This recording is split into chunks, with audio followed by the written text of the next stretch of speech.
It's the best thing to do right now as a human being is try not to be a monkey butt. You know, be on TV doing things irrationally to try to make yourself be iconic. I was watching PBS, right? They had a Nikita Khrushchev's granddaughter who's a professor of aggressive stupidology, right? She's a professor of something, right? She's talking about how, and they're showing the president of China walking with Vladimir Putin and little kids jumping up and down all excited to see him. Okay. There's a drug dealing, murdering pimp coming to town. Hey, get all the little kids out and say, yay, it's so nice to have him here. He's a good business partner, right? You were sitting there watching it going, seriously?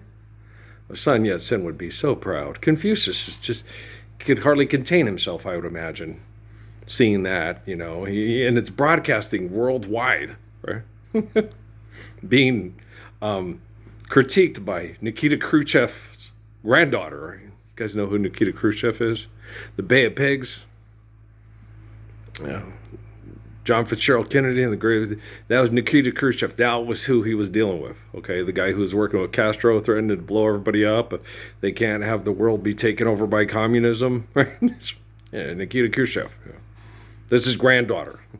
They got real, good genes in the family for intelligent talking about how people should understand how large groups get together and do really fucked up things for exaggerated self-importance and too much irrational attention seeking. Like watching it going, what the fuck is the fuck, seriously? And dad asked me, no, let's stop talking about all the killing and stuff. But I was like, Dad, okay. I was over there watching TV and Zelensky sits there and says, and here's what Zelensky says. And he goes, well, who's letting down? The world is letting us down. We need more weapons to mass murder more Russians, or the Russians are going to mass murder us. It's like, so you need more weapons to mass murder more young Russians that are being sent off to mass murder young Ukrainians. Right. Okay. But he goes, well, the money it's costing. He goes, the money isn't coming here. What happens is it goes to U.S. factories and stimulates the U.S. economy, and they build lots of weapons in the United States of America so we can mass murder young Russians and Ukrainians for your entertainment on TV, and manage the surplus population through aggressive sexual, oppressive, and aggressive behaviors, which he doesn't teach, and I don't know why Professor Khrushchev is not teaching us this. And so you're sitting there watching it going, what? That's what he's saying. And he says, no, the money stimulates the American economy, creates a lot of American jobs, and all the products are sent to the Ukraine and Russia to mass murder Ukrainians and Russians. And then Ukrainians can't be the grain belt that it is to feed all the people that we don't want overpopulation. We have too many people. Isaac, I'm off in the robot house. Are going to be upset there.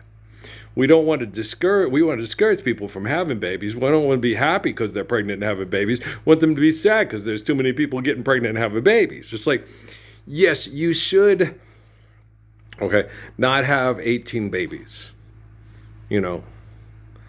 People having 1 to 2 to 3 babies, depending on their personality and how they can handle a family and deal with a family, is probably the optimal. Especially today when we have the hopes of our baby living to be anywhere from 120 to 150 years old. Okay, wanting to have 18 babies because only 5 will survive to take care of you when you're an old person, or maybe 2. Okay, those are the bunny bygone days of the great Roman Colosseum and the great pyramids of Giza and the great walls of China. Stupid fuckers. Okay, guys are sick, right? And they had that thing with the Adams guy, who's supposed to be the Blackshore guy from the Cavell novel, right? And Cavell romanticizing and over-exaggerating things to feel like he's one of these great explorers and great people, okay? People who do things in an arrogant, aggressive fashion and destroy the true beauty of their lives, running around looking for adventure to leave great tales and stories of their greatness, and truly forsaking the greatness of life, which is being a spouse, a parent, and a grandparent. Okay. Book of Malachi, right?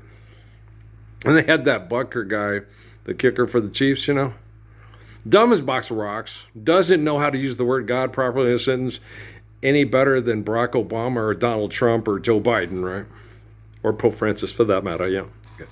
So, but he's well intended, okay? Because the most important part of our existence is being good spouses and good parents, right? And he says, I know most of you women are looking forward to, I know some of you want to participate in this economy and this insane industrial revolution because it makes you feel empowered when only, the power and the glory is the infinite glory of God. But he didn't say that. I know I'm more intelligent than he is. I can't kick as far as he can. No way. No way. No way. Never could. I was a good, accurate kicker. I just didn't. Maybe if I worked at it, I probably could have kicked a 40-yard field goal at best in my time. But no, I was a decent punter and a decent kicker. Okay, but I didn't think I'd be a very good soccer player because I didn't have that strong leg. Okay, it's like Earl, you're the fastest human being in the planet during your time. Oh yeah, that would have been problematic, because I could jump higher and run faster than anybody during my generation playing soccer. And that's why Nick Becker, whose dad was like a consulate thing like Steve Kerr in Wyoming, he wanted me to play on the soccer team at school because he's like, I've never seen it. I don't like getting kicked in the shins. He goes, the way you're able to jump over tackles and keep the ball going, I've never seen anybody be able to do it that well. I don't like getting kicked in the shins. That's what I tell him. I don't like getting kicked in the shins. He goes, how much of you, this is like this is only your second time playing soccer? Yeah, we played in New Mexico, and I hated it because they crack you in the shins. If they can't beat you, the little Mexican kids that are mad because you're faster than them would reach out and crack you in the shins with their shin. Wham! And it hurt so bad. I hated it. I wanted to physically punch them. So the second time I played was in Wyoming, and I learned from the first time, okay, jump. Okay. You pass the ball to you myself, literally.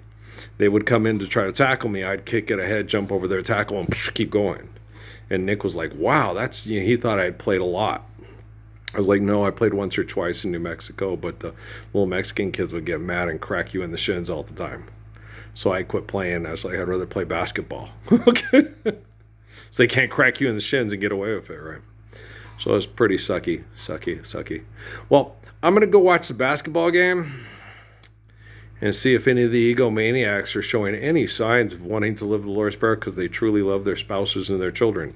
Think it's going to happen? No, I think they're all as dumb as box of rocks. I think I'll fix the technology, and all the poor people will go, I knew it. And we'll say, okay, but you can't rub it in their faces if any of them want to live through this and be part of the kingdom of heaven. Okay, just so you know. Okay, I love you guys. All right, peace.